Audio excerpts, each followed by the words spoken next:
tous. Merci d'être là. Je suis content d'être là avec vous. Donc, je vais vous parler d'une équipe produit hautement performante et on va faire un peu d'immersion. Nous remercions bien entendu les sponsors qui amènent l'essentiel du financement de ce type d'événement. Vous payez évidemment avec vos billets, mais c'est aussi beaucoup avec les sponsors. Donc, merci à eux. Donc, pourquoi faire cette conférence ? À quoi est-ce que ça va ressembler ? Alors, on va effectivement se poser la question, aujourd'hui, à quoi est-ce que ça ressemble ? Est-ce que ça peut ressembler ? En fait, ça peut prendre plein de formes différentes, évidemment. Une équipe produit hautement performante. Et un moyen qui marche très bien pour ça, c'est l'immersion. Donc, je vais vous embarquer. Voilà, on va essayer de vivre une journée avec eux, avec cette équipe. On pourra aussi se poser la question, Agile en scène, on parle d'agilité, est-ce que ce type d'équipe, ça serait pas, entre guillemets, l'état de l'art des équipes agiles ? Plus globalement, ce que j'espère avec cette conférence, c'est de vous inspirer et aussi de vous challenger peut-être sur ce que vous faites, sur ce que vous acceptez de faire, etc. Alors quelques disclaimers.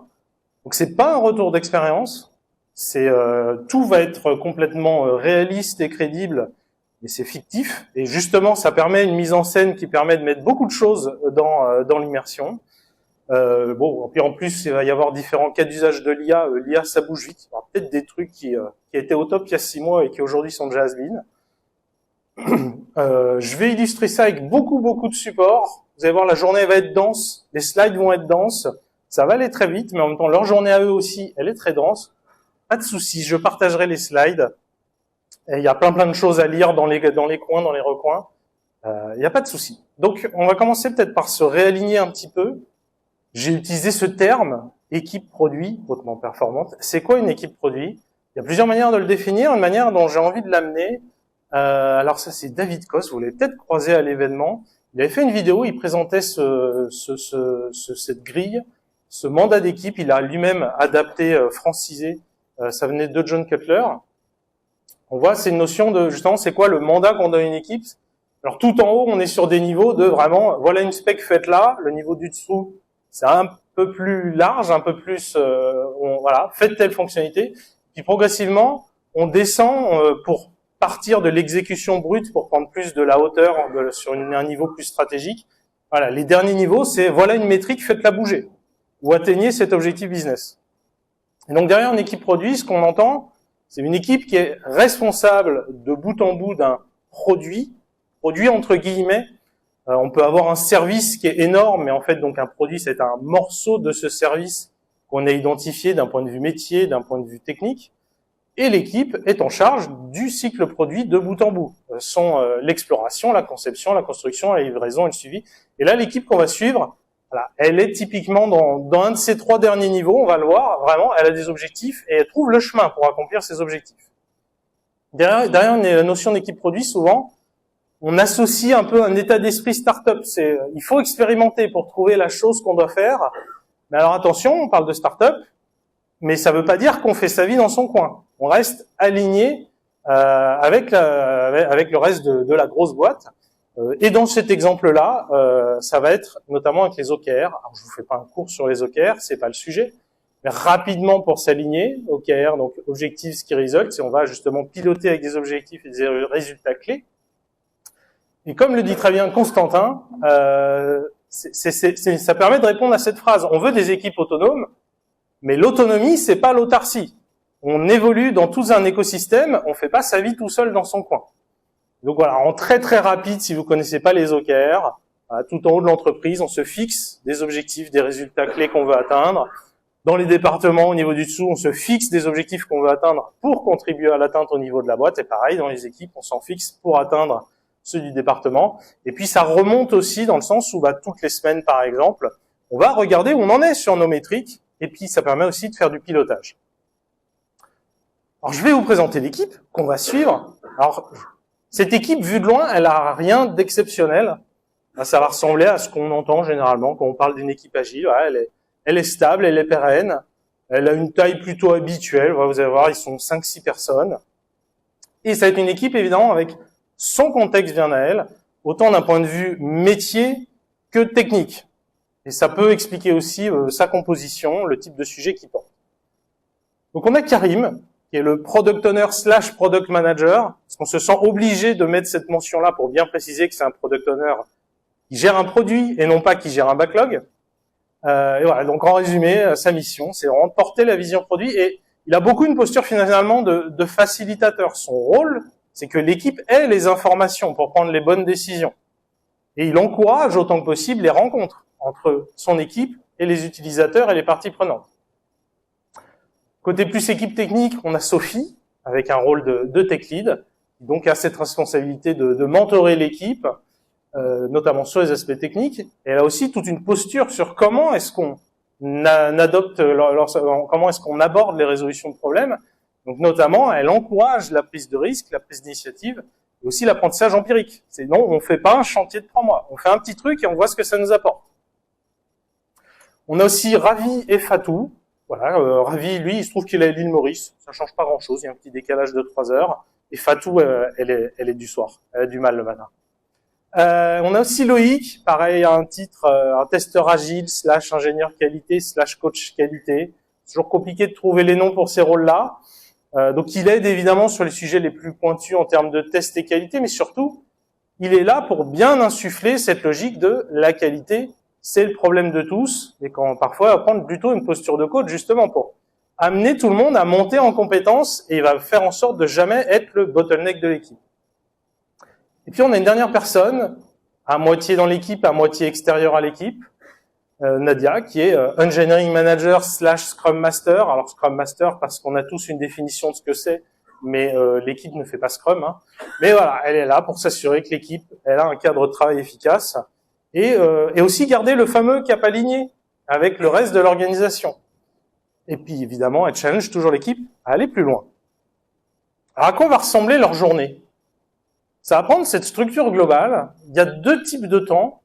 Il y a du temps où l'équipe est ensemble, en synchronisation forte, et du temps flexible, en autonomie, en asynchrone. Donc on a 5 heures, voilà, en synchronisation forte, avec cette idée-là, une journée ensemble, c'est une expérimentation qu'on a choisie, qu'on a définie, qu'on a conçue, qu'on a construit, qu'on a déployée, et sur laquelle on peut donc apprendre. Et les 2 heures qui restent, là, effectivement, on est flexible, on est en asynchrone, on est autonome. Donc là, on va avoir tout un tas d'autres choses en fait à faire. Surveiller les systèmes, améliorer les outils, la formation continue, etc., etc. Donc là, on est sur un modèle qui vise à avoir à la fois une bonne efficacité collective, mais aussi un bon équilibre pro-perso. Donc on va se jeter dans cette journée. Ça commence à 6 heures du matin. Karim, il est matinal. Voilà, c'est le modèle Golden Morning. Il est au debout à 6 heures. Il regarde aussi vite fait comment se passe le produit. Alors il se trouve que Ravi, comme avec 3 heures de décalage, pour lui il est 9 heures, donc il est dispo à la même heure. Et effectivement, il se dit tiens, il y a une métrique, qui a l'air de se passer des choses dessus, est-ce qu'on peut regarder ensemble? Donc du côté de Karim, qu'est-ce qu'il va faire ce matin? Et ben donc déjà effectivement, il organise une session de shadowing. Ils ont un de leurs plus gros clients. Justement, ils ont organisé une session, ils vont pouvoir aller sur site, voir comment ça se passe, etc. Donc, il est très content. C'est toujours génial d'aller voir chez nos clients. Il regarde aussi les résultats de test AB qu'on avait pu lancer pendant la journée précédente. On a aussi tout un document où on agrège tout des tas de verbatim, de retours utilisateurs, etc. Et ça nous sert notamment à nourrir une IA persona. Voilà, c'est Alex, agent sur le chantier, effectivement, et qui du coup est teinté de tous ces retours que peuvent nous donner nos utilisateurs. Et puis il écrit aussi un petit rapport, un petit mail à tout le département Product Tech. Effectivement, voilà ce qu'on a fait, voilà les nouveautés, ce qui arrive, les prochains challenges qui arrivent, etc., etc. De son côté, Ravi, lui aussi, donc c'est un des premiers à se connecter dans la journée. Donc effectivement, il regarde comment va le système, il regarde éventuellement dans les logs, s'il y a des choses à investiguer. Et puis il fait un petit peu de formation continue. Il termine une vidéo de l'ineffarable Michael Azerrad. Je ne sais pas si vous le connaissez, il est connu, Michael. Qui est un peu une des personnes les plus vocales, en tout cas sur le LinkedIn français, à propos du TDD et compagnie. Donc voilà, il a fini ça, puis il l'envoie à son équipe, genre ouais vraiment c'est cool, il faudrait qu'on s'en inspire, qu'on creuse le sujet. Un petit peu plus tard, quand on arrive vers 9 heures, il y a le reste de l'équipe qui commence à se connecter. Donc Nadia, elle a notamment des tâches très managériales, entre autres. Voilà, là, elle annonce plein de choses à l'équipe. Alors voilà, là, on a fini de formaliser les OKR du trimestre au niveau de la boîte. Vous pouvez aller les vérifier. On a un nouvel outil pour les notes de frais. Allez pas en prendre connaissance, il faut que vous l'utilisiez. Les formations côté RH, il y a un nouveau catalogue de formations. Prenez-en connaissance. On en parlera aussi lors de vos suivis. Et puis on a aussi un cycle de retour d'expérience au niveau de toute la boîte. Eh ben, ça serait vachement bien que vous présentiez justement le prochain Rex à l'ensemble de la boîte. Loïc, de son côté, il va faire alors du test exploratoire sur les logs. C'est-à-dire qu'en fait, on a plein de logs utilisateurs. Et ben justement, on va essayer d'y donner du sens, d'essayer d'identifier des comportements utilisateurs et essayer de voir si ça révèle des problèmes ou au contraire, ça nous apprend des choses sur nos utilisateurs.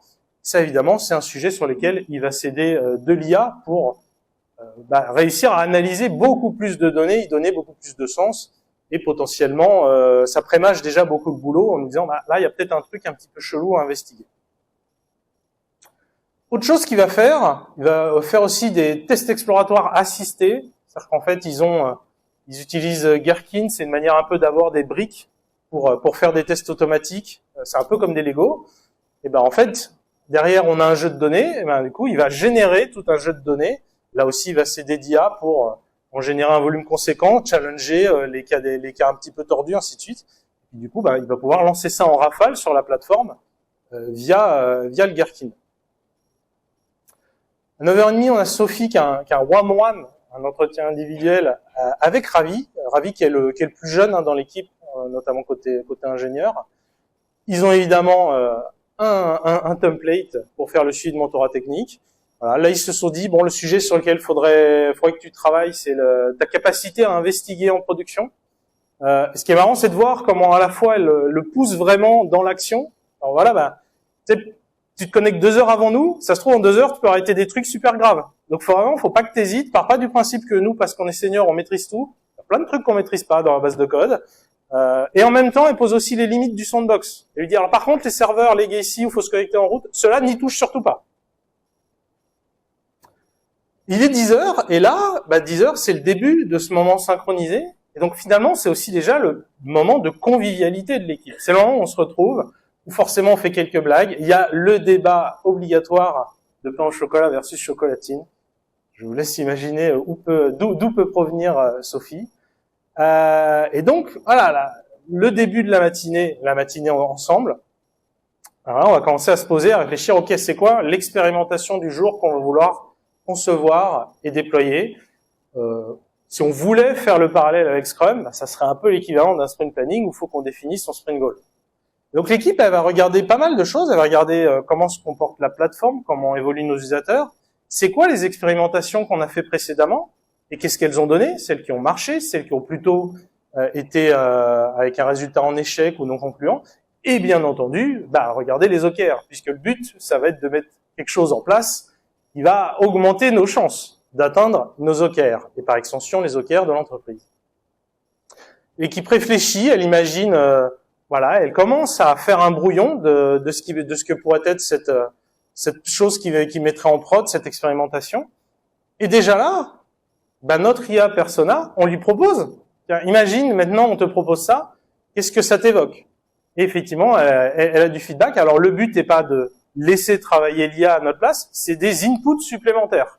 L'IA nous dit des choses, on prend, on jette ou on intègre en toute nuance, on prend pas bêtement. Mais c'est déjà du feedback alors qu'on est qu'à l'idée naissante de ce qu'on va faire. Le reste de la matinée, on va vraiment structurer cette expérimentation. Alors autant d'un point de vue, ça c'est le parcours, on pourrait dire front-end. Voilà, on imagine, ok, on va rajouter un bouton là, etc. Et déjà là aussi, on utilise notre IA persona et on lui demande, on n'est que sur des mock-ups, on lui dit, alors vas-y, le nouveau parcours, est-ce que ça marche? Qu'est-ce que t'en penses? Qu'est-ce que ça donne? Et idem, là, ça donne des inputs. On n'applique pas forcément bêtement ce qu'elle nous dit, mais c'est des données qu'on peut utiliser pour réfléchir et faire évoluer les choses. Ça, c'est plutôt côté donc parcours utilisateur, application front-end. En parallèle, l'équipe, de manière très organique, elle va aussi se séparer pour partir plutôt sur la partie règles métiers, notamment en faisant un example mapping. Voilà, là on imagine c'est quoi les scénarios, qu'est-ce qui se passe, quel est le bon comportement à avoir.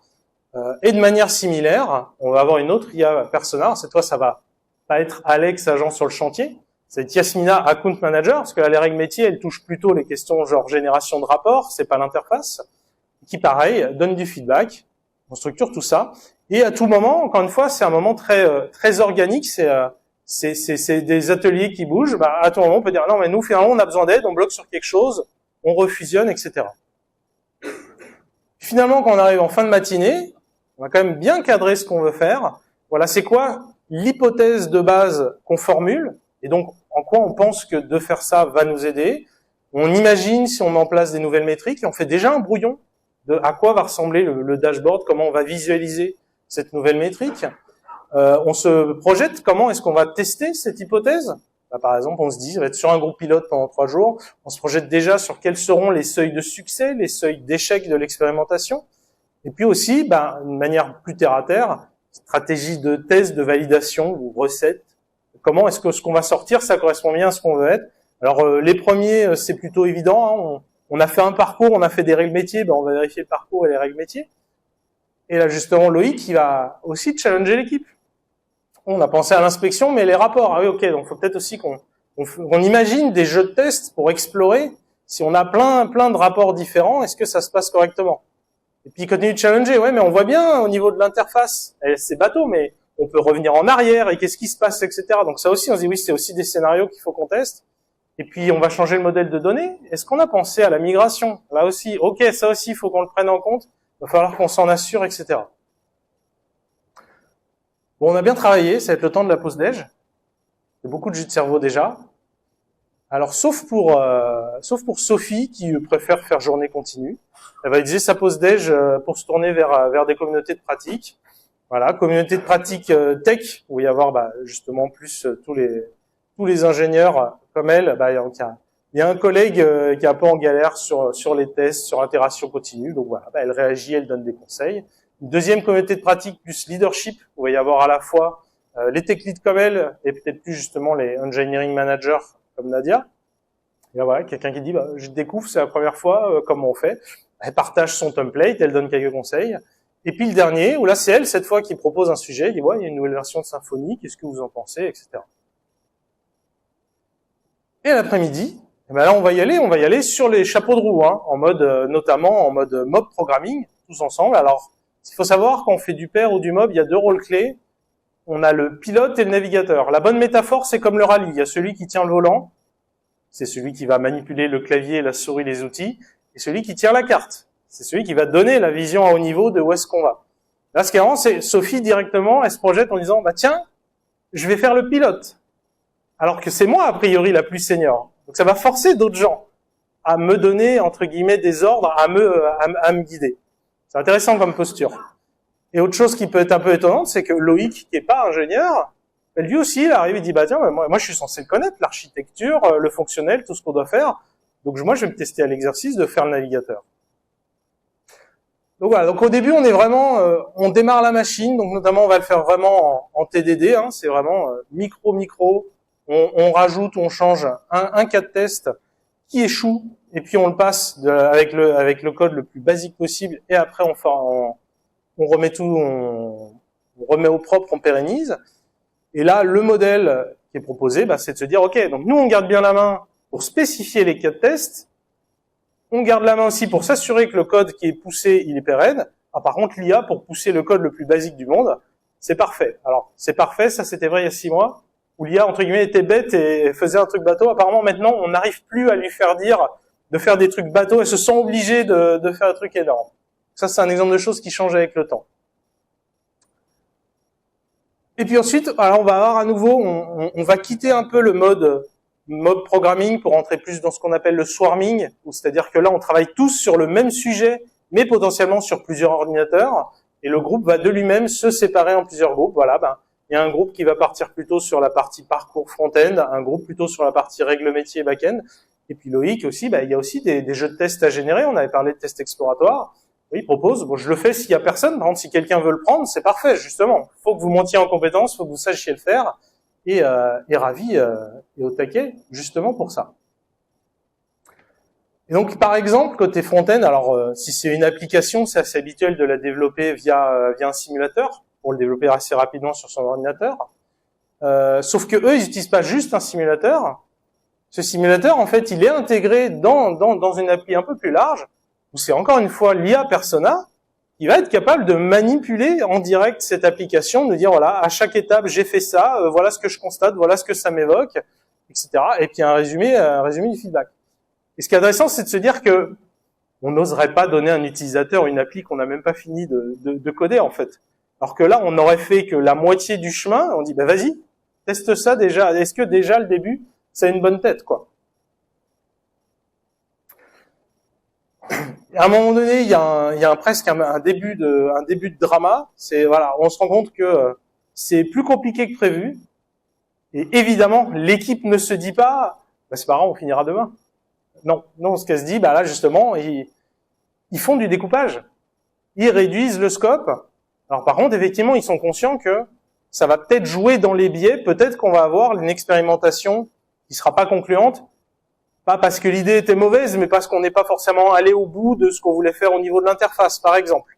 Mais en attendant, on pourra aller jusqu'au bout et on pourra avoir du feedback. Et puis on arrive bientôt à la fin de ces 5 heures ensemble. Voilà, bah, Ravi, il pousse en prod, il n'y a aucun problème, hein, c'est évidemment déploiement continu, tout marche tout seul, c'est génial, et on vérifie que la nouvelle métrique, elle est bien là, les données remontent. Il nous reste 15 minutes, bah, déjà pour célébrer, on a le droit d'être fier de ce qu'on a fait, et puis évidemment se poser cette question, bah alors comment on fait mieux maintenant? Et notamment, bon, on se dit de manière assez naturelle, oui, bah là, on a mis en place la nouvelle métrique, on l'a fait à l'envers par rapport à d'habitude, ça marchait bien. On se le note? Non, on va pas juste se le noter. On va l'intégrer dans nos outils pour que ça nous y fasse penser, notamment bah, les IA qu'on utilise le matin pour définir l'expérimentation. On va mettre ça dans les prompts. Voilà, c'était déjà une bonne journée, bien remplie. Bon, Karim, il a largement fini sa journée. Il prend encore quelques minutes pour écrire à un des clients, parce qu'il est super content de ce qu'on a fait. Il pense que ça va intéresser les clients. Donc il prend quelques minutes pour le faire. Sophie, de son côté, bah, elle fait exactement ce qu'elle a suggéré. Elle va mettre à jour donc le prompt de l'IA de définition d'expérimentation, en disant voilà, bah, challenge-nous sur ce point-là. Et puis autre chose qu'elle fait, elle va s'assurer entre guillemets que notre hache elle est bien affûtée. C'est que notamment elle surveille, elle dit ah ben sur ce module-là, j'ai vu que le temps d'intégration continue, le temps à nous donner du feedback, ça fait un moment qu'il fait grandir. Là, ça commence à devenir un peu inquiétant. Donc elle va aussi s'aider d'une IA par exemple pour investiguer ça. Genre tiens, voilà la liste des commits. Est-ce que tu vois un peu des choses un peu bizarres qu'on puisse passer? Bon, on découvre que il y a rien eu de grave, on a juste rajouté beaucoup de nouveaux tests, mais on les a pas fait forcément de la bonne manière. Voilà, elle corrige ça, le temps redescend à un niveau plus correct. Donc ça c'est cool. Et ça c'est un moment de voir effectivement, on surveille ça en continu. Nadia de son côté, alors vous connaissez peut-être le fameux squad and check que beaucoup d'équipes et d'organisations se sont appropriés. Voilà, une manière de voir un peu quand ça se passe dans les équipes. Ouais, ça c'est aussi une chose, donc elle l'a agrégé entre les équipes et elle va aussi le partager plus largement dans le département avec les autres engineering managers. Et aussi, bah, elle se déconnecte. Elle prend un crayon, elle prend un papier et puis bah, elle réfléchit aussi sur des réflexions de fond sur l'organisation globale, le cadre de l'équipe, comment préparer tout ça au challenge futur. On va arriver au soir. Loïc se reconnecte vers 18h, il finit un peu sa journée, cette fois avec la communauté de pratique coaching qualité. Il y a à la fois un cycle de conférences qu'ils font entre eux pour partager des choses. Donc là, il demande, moi j'ai fini mes slides, est-ce que quelqu'un peut relire mes slides sur le shift left? Et puis aussi autre chose, le matin en fait, quand il avait fait son analyse de log assisté par IA, il avait fait l'effort de le documenter, alors à la base plutôt pour son équipe, pour qu'elle soit autonome. Et finalement, il se dit, bah tiens, ça vous intéresse peut-être en fait de voir là les vidéos que j'ai enregistrées, évidemment que ça intéresse la communauté de pratique. Et 22h, Fatou, je vous l'ai dit, elle était du soir.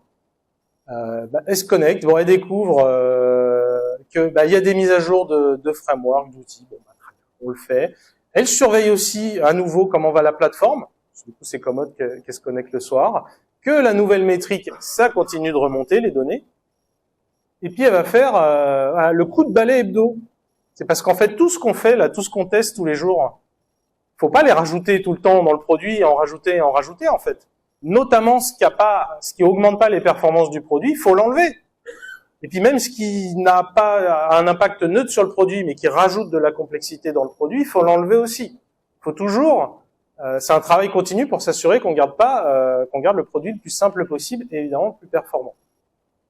Il y a aussi un petit backlog de dettes techniques. Bon, bah voilà, quand on a un peu de temps, on prend les choses dedans. Alors, avec quoi on repart de cette immersion? Alors déjà, je vais vous solliciter, voilà, en tant qu'observateur de cette journée, avec quoi vous ressortez? Alors, il va y avoir deux cas de figure. Est-ce que vous êtes plutôt inspiré, quoi, en mode genre, ah ouais, c'est génial, ça donne trop envie. Levez la main si vous êtes dans ce cas de figure. Ah, s'il y en a quand même quelques-uns. Bon. Ah, on va voir si c'est parce que vous êtes dans la deuxième catégorie. Plutôt dans le doute, hein, un peu dubitatif, genre ouais, franchement, j'y crois pas à ce truc. Ou alors, oui, c'est peut-être vrai, mais alors c'est pas possible d'appliquer ça chez moi. Est-ce qu'il y a des gens qui sont dans cette situation? Ah ouais. Très bien, très bien. Parce qu'après, il y a la possibilité, il y a aussi des gens qui ne votent pas. Voilà, ça va. Très bien. Alors ça tombe bien parce que la fin, c'est un peu justement, je réponds aux objections que j'imagine. Donc la première objection que j'imagine, c'est ah non mais là les cas d'usage IA, on sait pas utiliser l'IA comme ça chez nous là. Alors moi ça amène déjà une première question. Est-ce que ce que je vous ai présenté, est-ce que c'est réaliste ou est-ce que c'est de la science-fiction? Alors il y a des nouveaux outils tous les jours. Je vais pas vous faire une liste d'outils à utiliser, puis en plus ça bouge tout le temps. Je vais prendre 3 exemples tirés de ce que je vous ai montré. Et on va voir justement ce qu'il en est. Donc, le premier exemple, voilà, faire manipuler le produit par une IA. Alors l'année dernière, donc c'est 12 septembre 2024, donc il y avait eu effectivement un meet-up organisé par Robin et Constantin, où le titre c'était une IA simule tes utilisateurs. Voilà, ils ont montré l'outil HyperWrite. Donc voilà, donc il y a une partie, un équivalent un peu persona. Bon, ils ont alors c'est voilà, Josette grand-mère, tu galères, t'as ci, t'as ça. Et puis ils lui ont dit, bah voilà, va me trouver une recette de tarte aux pommes et envoie-la par email. Ou un autre cas d'usage de, va acheter le livre Continuous Discovery Habits de Teresa Torres sur Amazon. Il faut se dire que, à la place d'Amazon, vous mettez votre site web qui tourne en local en cours de développement, ça marche pareil. L'IA, elle y va, elle teste votre appli et vous donne du feedback dessus. Et alors, évidemment, dans l'exemple, je vais un peu plus loin. En plus, c'est un simulateur qui imprime la chose, mais on voit qu'on en est quand même pas très loin, en fait. Littéralement, on peut lui faire manipuler ce qu'on veut. Et elle comprend, et elle se donne du feedback, et elle joue un rôle, et ainsi de suite. Donc ça, en plus, c'est le cas de figure presque plus concret par rapport aux 3 que je vais vous montrer. Il y a un effet démo, etc., mais bon. Donc c'est un vrai sujet. Le deuxième, c'est de donner du sens à de larges données d'usage, comme le faisait Loïc. Alors là, vous connaissez peut-être Datadog. Datadog, c'est un des outils les plus chers, je crois, sur le sujet effectivement du monitoring intégré avec l'ensemble du cycle de développement en ALM. Voilà, donc là, on a une copie d'écran, je l'ai littéralement pris sur leur site. Alors bon, il y a des biais. Faire une copie d'écran d'un produit qui n'existe pas encore, c'est des choses qui se font. Il peut aussi y avoir des biais de ça marche bien, mais sur un certain jeu de données, dans la vraie vie, c'est plus compliqué. Toujours est-il que littéralement, c'est ça. C'est il y a quelqu'un de l'équipe qui va demander à leur bot est-ce que tu vois des soucis, est-ce qu'il y a des machins, et il analyse et il vous remonte des choses. Donc le cas d'usage a rien de délirant. Il y a au moins Datadog et je suppose plein d'autres outils qui travaillent activement là-dessus. Et puis le troisième sujet, d'avoir un persona IA interactif. Alors, à première vue, c'est peut-être le moins surprenant parce que ça fait justement, c'était un des premiers jeux avec ChatGPT, c'était de lui faire du jeu de rôle, de lui dire mets-toi dans la peau de telle personne, et etc. Bon, l'idée là est quand même d'aller plus loin, c'est que ce soit pas juste un jeu de rôle, mais jeu de rôle qui se base sur des vraies données, des vrais retours. Alors moi là-dessus, j'ai fait une recherche à tout hasard, une recherche Google ou autre. Dans la première page de résultats, je suis tombé sur delve.ai avec notamment cette promesse: create and interact with digital twins of your customers. Et même encore plus loin finalement que ce que je raconte. C'est genre, littéralement, il regarde l'ensemble des achats, des comportements d'une personne en particulier, et après on peut lui parler, voilà, bah, qu'est-ce que tu penses, il y a ça, c'est quoi tes problèmes, ainsi de suite. Là encore, évidemment, c'est une copie d'écran prise sur leur site. Est-ce que c'est du bullshit marketing, le produit n'existe pas vraiment, ou ça marche que sur certains jeux de données, dans la vraie vie c'est plus compliqué, mais encore une fois, ça montre que la promesse a rien de délirant, je suis pas le seul à avoir eu cette idée-là, et il y a clairement des gens qui bossent dessus. J'espère vous avoir convaincu que c'était, heureusement ou malheureusement, pas de la science-fiction. Et alors du coup, voilà, qu'est-ce que je répondrais à cette objection? On ne sait pas utiliser l'IA comme ça chez nous. Alors à mon sens, déjà, c'est pas le sujet. Parce que l'intelligence artificielle, c'est qu'un accélérateur. L'intelligence artificielle, c'est pas une baguette magique. Si vous travaillez comme des pieds, vous mettez de l'IA, vous travaillerez toujours comme des pieds. Alors, ce que je vous invite à vous demander, c'est quoi le pourcentage du temps des équipes qui est consacré à l'amélioration continue en général? Ça inclut aussi les outils. Et est-ce qu'on dédie du temps au quotidien à entretenir les outils? Voilà, comme Sophie qui regarde son itération continue, qui se dit, ben non, elle prend 9 minutes au lieu de 3, c'est pas possible, faut bosser dessus. C'est juste normal, en fait. Et elle demande pas d'autorisation pour le faire. À essayer sur ce sujet-là, justement, c'est d'investir dans les outils, mais aussi dans les pratiques d'une manière générale.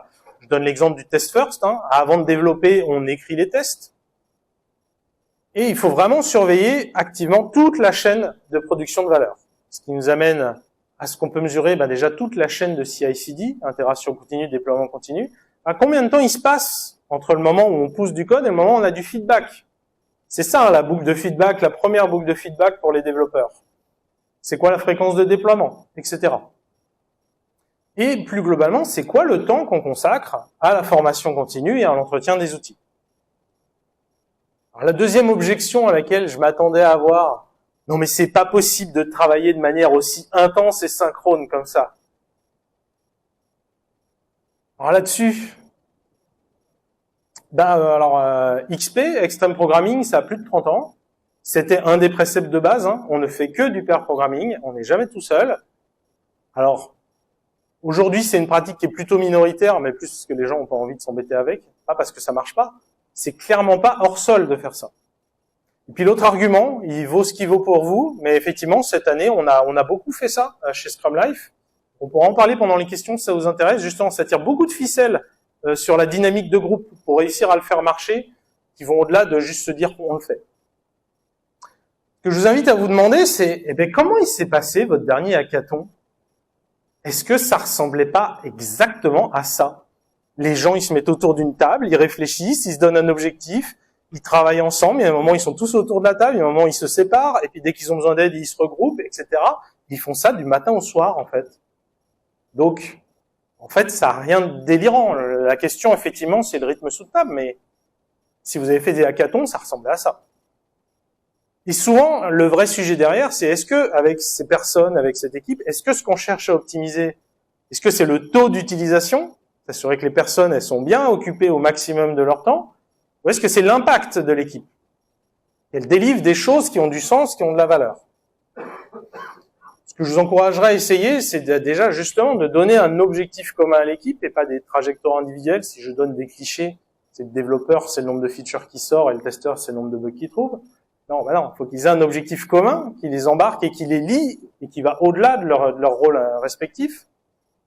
Et puis finalement, plutôt que de débattre, est-ce que c'est une bonne idée, je vous encourage à simplement l'essayer. Mais par contre, l'essayer pour de vrai, avec un cadre expérimental. Voilà, on se dit, on va l'essayer pendant tant de temps, on pense que ça va améliorer telle métrique, on va regarder, aujourd'hui on est là, on regardera où on en sera, et on verra ce qu'on en apprend. C'est pas on change de mode de fonctionnement, c'est on va vraiment l'essayer.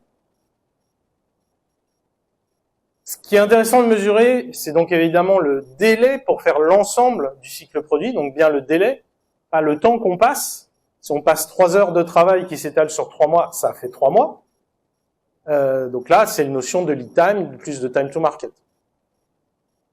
Et un autre sujet, c'est le focus de l'équipe, notamment qu'on mesure avec le WIP, le Working Process, parce que souvent, quand on travaille chacun dans son coin, dans ce genre d'équipe, on finit chaque personne à 5 tâches en parallèle.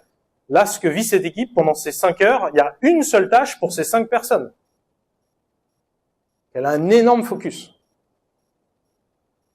Puis la troisième objection, j'imagine que vous pourriez peut-être me dire, nos équipes, elles n'ont pas un tel niveau d'autonomie, en fait. Elles sont clairement pas en bas. Au mieux, elles sont au milieu. Et alors là-dessus, ma première remarque, c'est que oui, c'est vrai. Dans beaucoup d'organisations, c'est le cas. Elles n'ont pas ce niveau d'autonomie. Mais par contre, c'est pas une utopie. Plein de boîtes où c'est le cas. Il y en a de plus en plus. C'est un sujet. Et alors, oui, je suis d'accord. C'est triste. C'est encore trop rare. Mais c'est pas parce que, c'est pas une excuse. En fait, ça existe vraiment. Ça arrive dans plein d'endroits. Maintenant, ce qui est vrai, c'est que manager une équipe autogérée, clairement, c'est différent. C'est pas la même histoire. Par contre, ça s'apprend. Ça s'apprend, ça se construit, il faut poser un cadre. Donc c'est pas une fatalité en soi. Mais oui, par contre, clairement, c'est différent.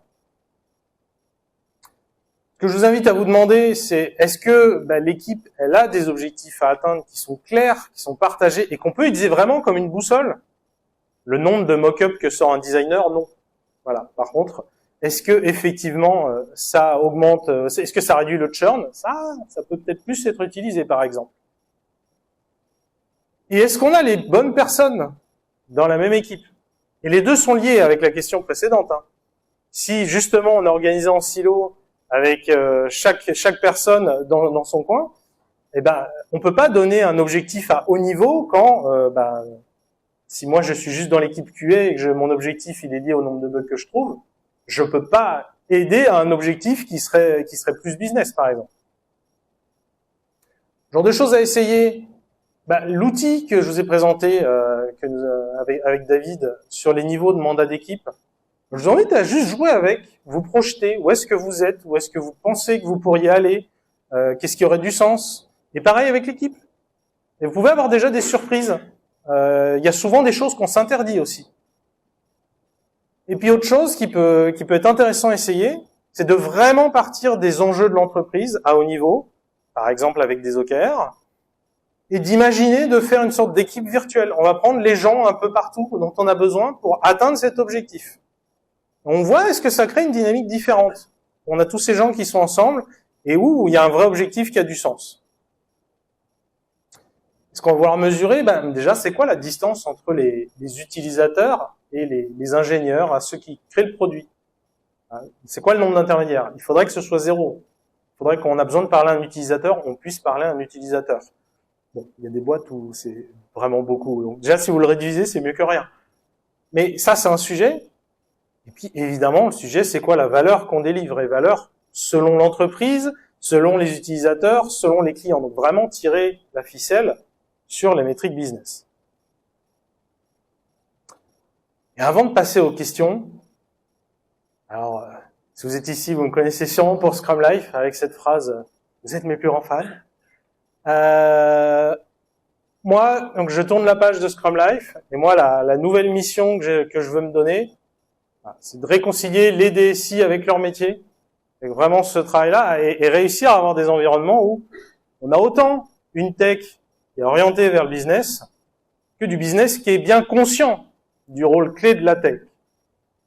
Donc si c'est le genre de challenge que vous rencontrez, si vous êtes vous-même par exemple DSI, vous cherchez un bras droit ou etc., parlons-en, ce sera avec grand plaisir. Et sur ce, je vais passer au formulaire de feedback et aux questions.